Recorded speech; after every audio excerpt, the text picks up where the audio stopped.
Hello and welcome back to Rams Talk Podcast. And we're here today after Derby's fourth win in a row. Now, I can't remember the last time we actually looked like a capable footballing side, but it's pretty good. It's pretty nice at the minute. We saw some great football last night and we were so excited we've decided to jump into our normal weekend seats in the midweek and have a bit of a chat about Derby's win against Hull City. Have I clickbaited the title a little bit? Of course I have. That's the standard. But any Hull fans here, don't worry, we are actually quite nice. So joining me today to have a chat all about yesterday's game, we have got, I was going to say, firstly, we have got only Callum Boocock. How you doing, Callum? I'm all good, mate. I'm all good. Yeah, it was worth the downpour that was there last night, and also I think it's fitting that on Bonfire Week that we set off some fireworks, didn't we? Yeah, we certainly did. Although fireworks wasn't the emotion I was feeling as me and Becky Measures walked around the stadium, drenched, soaking wet for Children in Need before the game, which was good fun. But yeah, I mean, talk about lifting spirits, Cal. You know, we've looked good recently, haven't we? But we haven't really played a side that's been in really good form. You know what I mean? We've played a few teams that are kind of in and around mid-table or struggling at the bottom. But I think this win is probably the best of the four so far. Yeah, on paper, I think when you look at the whole side coming into the game last night, they were an informed team who had dispatched a couple of decent teams this season so far, and we kind of needed, like you've mentioned, a scalp that kind of just puts the league on alert that we're not just, like you said, beating the teams who are struggling for form and stuff. I think the last team you look at was Queen's Park Rangers, but Queen's Park Rangers kind of been in and around that form where they're beating teams, but then they're also losing to teams at the start of the season. So this was the first informed team that we've come up against that we pitted ourselves well, and obviously got a result needs must. However, performance was over the full 90 minutes, and you kind of look at it and go, like I mentioned, you now see social media and everyone's saying Derby are the most informed team in the league, and look at when the 2 points off the playoffs, and sky's the limit, and you go, well, and it's such a contrast to how a narrative can be flipped from 4 weeks ago when we were all coming on here thinking, what is happening? Well, I mean, just looking at the stats, we're already on 20 points in 14 games. I was having a bit of digging earlier just to try and understand where we were at different points in the season. And when Paul Warne was sacked at the end of January, Derby were on 27 points from 29 games. So we're currently 7 points off where we were, at the end of January last year. Which I think says quite a lot about both sides. But the fact that we started so poorly, didn't we? You know, we went on a run of one winning 9, 1 winning 10, something like that. And we've managed to turn it around. And yeah, it was a really good performance. I mean, let's have a look at that first half first, because I thought Derby started really, really well. Hull pressed us quite high up the pitch, which is something teams haven't done too much. So it's quite interesting to see how we dealt with it. And we dealt with it pretty well. We moved the ball quite nicely, and we actually cut them apart a few times. Patrick Adjumang having the chance. I think Brereton Dales probably should have shot. And he played it across to Adjumang, who just couldn't open his body enough and lift it over the defender. But all of that ended up leading to, 2-3 corners in a row. And that final corner was the one where Derby ended up striking first, didn't they? And Carlton Morris, he's a man in form. We can't stop talking about him at the minute. That's 9 goals for the season now. Reminder, he scored 8 last season, and our top scorer scored 10 last season. So let's just keep that in the backs of our minds. But Callum, it's a great goal, isn't it? Joe Ward, he's known for his delivery. He got it spot on, and didn't Morris get up well? Yeah, you mentioned Joe Ward. He's got 2 assists in 2 games now, both from crosses, and he puts them on the money. He even the ones he doesn't put on the money are in the danger areas. And as you mentioned, the corner just before that, it was very, very unlucky. I don't know how it didn't go in. It took a major deflection and went wide and went out for a corner. And you kind of think then, from every set piece at the moment, we kind of just, there's almost a feeling that we're going to have a chance. There's either going to be a header wide or a header on target, and there's 1 or 2 players that are in the shout for that, and Morris is one of them. Questioning on whether he's used the defender, but it's one of those where where don't you see that in football, where players are climbing on other players and using their body and their arms to try and like alleviate towards the ball and stuff. So I think at the end of the day, Morris is at the moment, and he mentioned in an interview couple of weeks ago that he always feels he's going to have a chance in a game. And especially at the moment, it certainly feels like that because he's certainly in form. And when you look at where he is as a striker to where he was last season and what we need from a number 9, he is everything we need in a number 9. Yeah, he is. I thought he got up really well, actually, to be fair. I know he ended up having his arms on the shoulders when the ball hit his head and went into the back of the net. But the number 6, I don't know his name, who was it? Ajayi, there we go. That's why he got the team sheets up on the second screen. I thought all game he made life difficult for Morris. He made life difficult for Adjumang with his physical presence. But in that moment, Morris completely overpowered him. You watch it back, he looks lost. He can't handle him. He doesn't even know where he is when that ball comes in. And it's a great header and great scenes. And again, we had that run of poor results where we just weren't scoring goals early. What did we go behind 9 games in a row or something like that? And we're starting to turn that around now, and we're on the front foot from the off.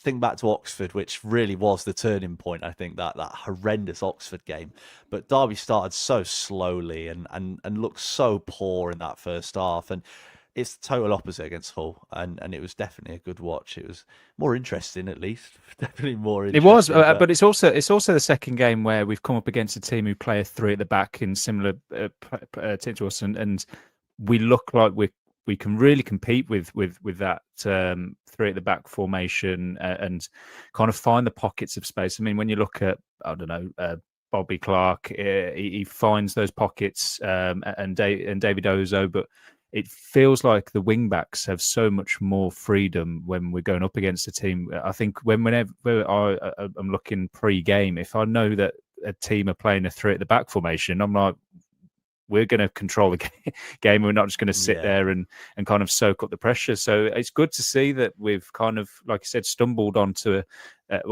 John Eustace, credit to him, has kind of taken his time and managed to find a formation that fits square pegs in square holes. Yeah, he has. I realised I was sat in the dark then, so I just nipped off screen to turn my light on. It looked very depressing in it before that.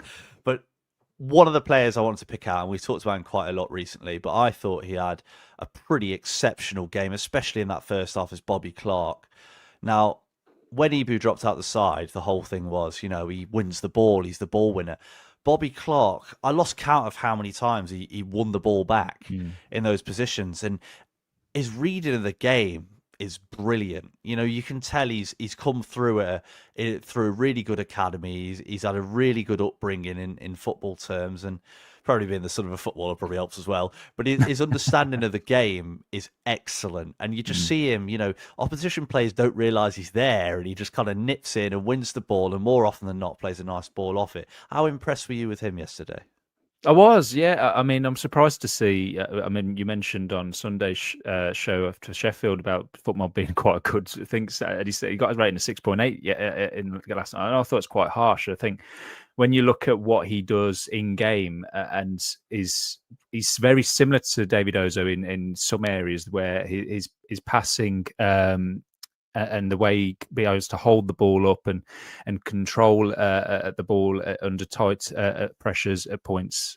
I think there was only one part of the game where he actually gave the ball away, and I think that was partially not his fault, because I just don't think he had the call from I think it was Langas who stood behind, because I think he went and apologised to him at the end. But when they had the shot that hit the bar very, very early on before we took the lead, that was probably the only time I saw him give the ball away. And him and Ozo, ball retention wise, just means that we can control a midfield and control a game in some aspects. Don't get me wrong, the second half we'll go on to talk about, we lost that a little bit, but the first half I felt we were on the front foot constantly, and the screen reading that both of them do just complements each other. Yeah, it does. I mean, Bobby Clark, 4 tackles, 2 blocks. That's more than the entire back 3 combined, which isn't bad for quite a slight built central midfielder. So, Yeah, he's certainly impressive, and if he keeps this going, I saw someone put on Football Manager he's got a 5 million clause, hasn't he, with So Derby or yeah. something like that. I mean, I tell you what, if he carries on playing like this, if that's real, we better get using that because, yeah, the way he's playing at the moment, I think we'll end up getting double, triple that Mm. if teams look at him further down the line. But we do have to talk about the negative part of the game, which is the goal we did concede. I watched it back today. I thought at the time, well, I didn't have any thoughts at the time because I had no idea what had happened. A ball through the centre. The touch is pretty unbelievable. The cross is also pretty unbelievable, and the ball seemed to just sort of appear at his feet on the Mm. goal line with no one near. And I've watched it back, and Joe Ward actually is the first player there. And he actually pokes it past Zetterstrom and is probably lucky not to score an own goal, and just gets tapped in on the line. Obviously, Joe Ward has been targeted a little bit, hasn't he? I thought they targeted that side quite a lot, especially when Langas got dragged into the middle. Was it just an unfortunate goal, or was it a sign of a way to beat Derby? Um, I don't know. It's quite tough because I think there was only two real opportunities that they had, and they came from similar areas, and it was from those wide areas where. But it was normally down to when we tried to engage on that press, and usually it was from like a Langas, and Clark did once, and he got caught out where he tries to go. Him, Sanderson, and Langas all try and meet the ball when when the striker gets the ball. They always try and hit them from behind and try and like rob the ball from them, and try and trigger that press. But there was two opportunities that obviously fell the way of Norwich that came from that, and they got in behind and then played. You kind of then have Sanderson kind of covering Clark because he's out of position. Ward's then kind of covering Langas. Langas is covering, and they're kind of all over the shop because there was one chance where Ward took a corner and then he was like kind of central. It was a central defender at one point. And Langas was out on the right wing back position and stuff. So I think the only time where I feel we're kind of under pressure is when we're kind of pressurizing the opposition, but then they manage to kind of break our press or break up the play, and then that means then that players are out of position and we're kind of in that like middle area of from the halfway line to our box where players don't know where they are, and that's the only time when we're in a structured formation and with the ball in front of us, I don't see teams breaking us down. It's when we're in that transition phase is where we seem to be conceding the chances, and that's where we conceded the goal. And it was very unlucky. I think I found really funny where Zetterstrom kind of saw the ball go in the net, kind of looked at the line and then just fell on the floor. And I was just like, I couldn't tell if he got actually hurt or him and Ward actually made contact or if he was just trying to get a foul or something. Well, I watched it back, and Ward, gets his second assist of the game and puts it round him, ready for what, and Darla to put it in the back of the net, and then he just goes 2-footed straight into Zetterstrom, who, I don't think enjoyed that very much. But yeah, you are right. It's that transitional phase, isn't it? I think when you become a team that's more on the front foot, that's where you get caught out. Yeah. Like I mentioned, when we play a low block, as they call it nowadays, rather than sitting back, when you do that, teams can't break you down. They can't cut through you as easily as that. Whereas, maybe we just went for it a little bit too much, pushed a little bit too high and got caught out. But we didn't do it for the rest of the game. So we can sleep well knowing that it only happened once. So let's hope we can continue to iron that out. But another big talking point, Callum, the ref and the refereeing team. I mean, you do get some dodgy refs, and usually you can kind of give them the benefit of the doubt, can't you? It's kind of like, yeah, okay, they've not had a great game. Some of the decisions were so funny. There's the obvious one which we'll get onto, but there was a funny one where the ball kind of got blasted out of play. I don't know who by it. Came on two players at once. They just got up and took the throw in, and the liner was like, "Oh God, throw in!" and gave the throw after the ball had been thrown. It was like, oh, class, great, thanks guys. So many times they just seem to give throw-ins the wrong way. Free kicks when there was barely any contact, someone to get flattened and not get a free kick. And then, I mean, the most impressive one of all, the goalkeeper catches the ball on the edge of the box. When he catches it, he's pretty much on the line. Takes a couple of steps forward. He's so far out of the box. Like, his feet are outside the area. Like, his feet are outside the area. And then he drops the ball like, oh God, I've got the ball in my hands. And boots the ball out of play. And even then, he's still apologising. The ball's got out of play. The ball's long gone. He's still going, sorry. Ref didn't see it. Liner didn't see it. Fourth official didn't see it. Everyone in the stadium saw it. I mean, Cal, how do you explain that? Has he just bottled the decision, or I don't know? What do you reckon? Knowing Steve Martin has been a referee in the league for quite a while, and when I saw his name on the game, I was like, yeah, right, fair enough. There's worse referees out there, and normally manages the game, and kind of it's those big decisions that normally you kind of anticipate them to get right. But I think it was down to positioning. I think he was kind of on that the D, and he had. He was on our side because obviously I was in the East Stand, the same as you, and he was on our side. And the trouble is, although from our seat it looks obvious, I don't think he can, because if you give that decision, then you're kind of giving yourself another decision to make of going, well, what do I give now? And then so I think it was just kind of, well, I'm not 100%, I'm not going to give it.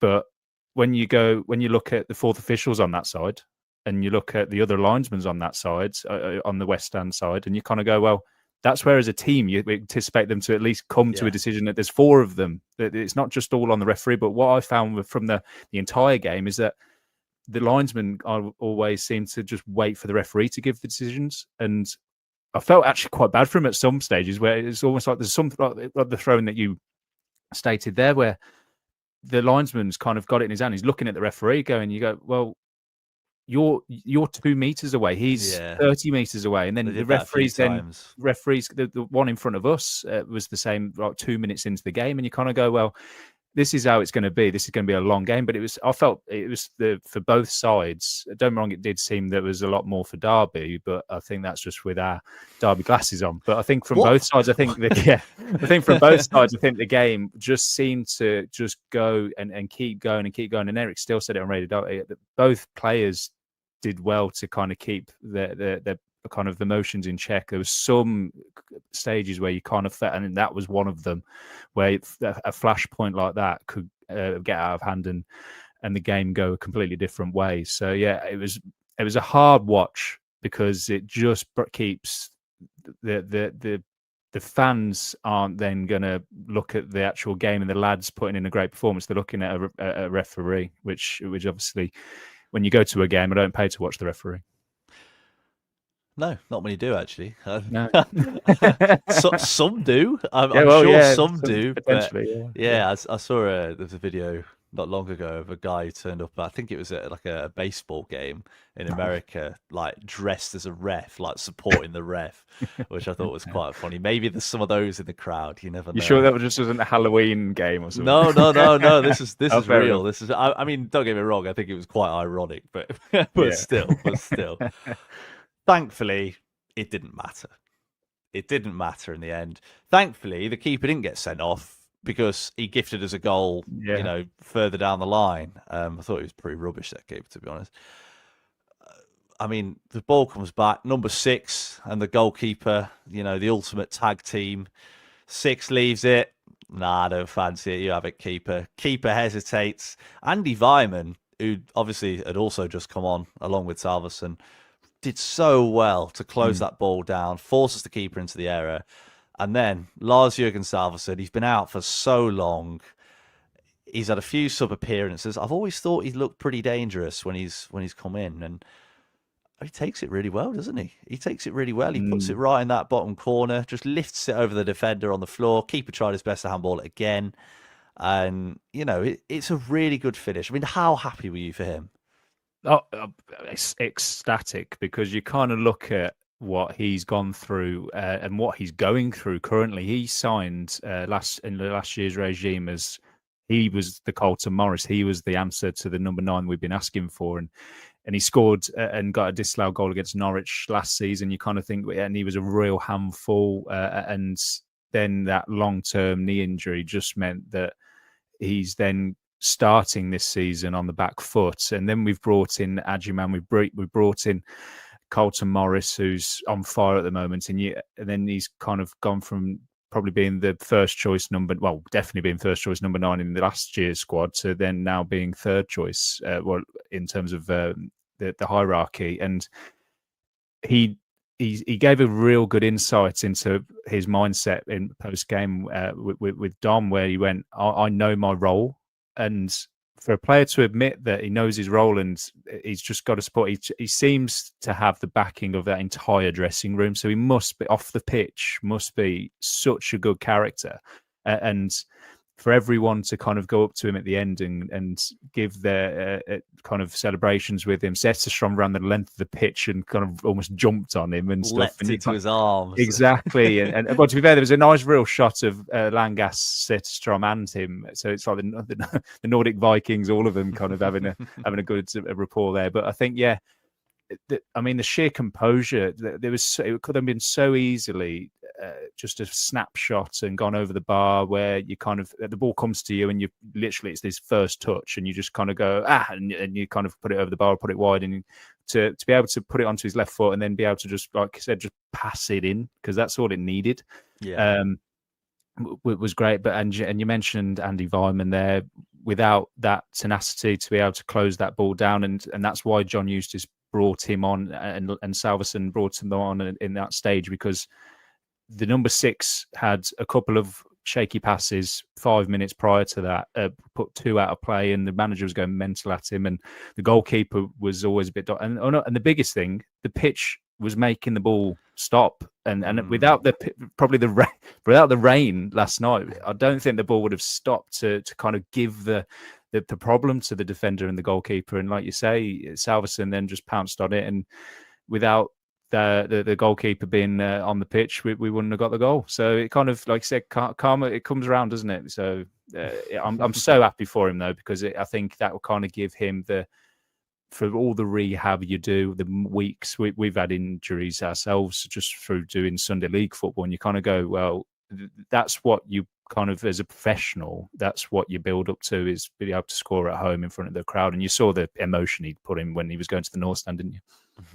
Yeah, you certainly did. And if you want a bit of an insight into Lars-Jürgen Salvesen's character and how well he's liked, as Cal mentioned there, have a look on Instagram. Have a look on his post on Instagram, his most recent one. The comments are great. Pretty much every single player in our squad has commented on it. But it's not just that, it's ex-players. Mendes Lang, I noticed he was there as well. Players that didn't even spend that much time with him before he got his injury. And the relationship that he's got with the team is clearly really good. He's clearly switched on. He's clearly got the right mentality. So, yeah, like you mentioned, goal-scoring finish as well. It's a goal scorer's finish, because you look, he takes the ball on his right foot, so his weaker foot, shifts it onto his left, and like you said, just caresses it into that corner. I mean, I would have hit that first time so far over the bar. Like, I cannot explain how far over the bar and how far wide that would have gone from me in sheer panic. I would have messed up the touch. Yeah, I know. Just, it's a good finish. I'm really happy for him. Like I say, he's such a good lad, and yeah, it's good to see him. Good to see him back amongst the goals. I mean, having a group of strikers scoring goals, that's never a bad thing, is it? You know, having 3-4 attackers that are putting the ball in the back of the net, playing full of confidence, that's going to scare most teams that we play against. So, last thing we want to touch on is where we are right now. 2 points off the playoffs, Cal. 2 points off the playoffs. I mean, I don't know if there's a game tonight. I feel like there might be a game tonight. But with 2 points off the playoffs as it stands, worst we can be is 3 points off the playoffs tonight. We're going into the game against Blackburn. Obviously, we've already talked about that, so we won't talk about it again. But Derby have got to be full of confidence now, right? Haven't they? They've got to be full of confidence. How long do you see this run going on for? Well, Premier League run away, so we're going. Look, I put it on social media after the game last night on my own that we've just, as fans, just got to enjoy however long it goes on for. It's hard to, at the moment, the confidence in the squad and the way we're playing, especially that first half last night against a team who were kind of the informed team of the league. We have now we've now taken that title, and you look at where we're what Eustace said at the start of the season, patience. This is going to be a steady, tough start. We're playing good teams. When you look at the fixtures, what we have played to what we have got coming up, you can see why now it's taken a little bit of time, but now you're seeing the fruits of the labour on the training grounds and the players coming back fit. And the biggest thing is Eustace finding a system to fit all the jigsaw pieces into the correct puzzle. And you're now looking at Blackburn on Saturday, winnable game. You're then looking at the and why. I appreciate their inform also, but that's another team to dethrone. And you kind of look at it going from our perspective as fans, we've just got to enjoy it and get behind the team every single week and enjoy it while it lasts, because we've gone through a very tough start and fans asking for certain players not to play and Eustace to do certain different tactical formations and try different things. Why are you playing this player and why are you playing this player? Well, let him do his job and you'll get results. And this is what we're seeing right now. In fairness, we did tell him to do what he's doing now, and now we're winning every game. So let's just put that out there. We said play the three. Are we saying we as in Rams talk? So we as I'll let everyone take a bit of credit. It was me that said it, but I'll let everyone have a bit of credit. Don't worry, Cal. No, I think the whole world was screaming out for that, and I'm very, very glad that we've done it. So. Thank you so much for listening. This bite-sized episode of Rams Talk. If you did enjoy, please do leave a like. Please do subscribe. If you're on Spotify, Apple Pods, we're still getting loads of really good ratings, by the way. So thank you. Please keep doing that. That is really, really helpful for us.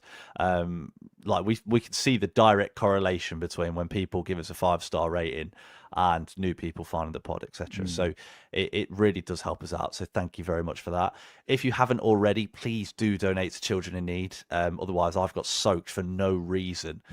So keep that in mind. Keep my welfare and well-being in mind. I did get soaked for no reason.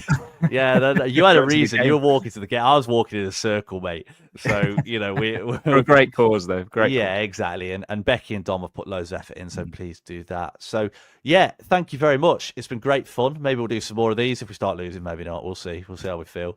It is goodbye from me. See you Sunday. It's goodbye from me. Oh, lovely. Short and sweet. Up the Rams. We'll see you soon.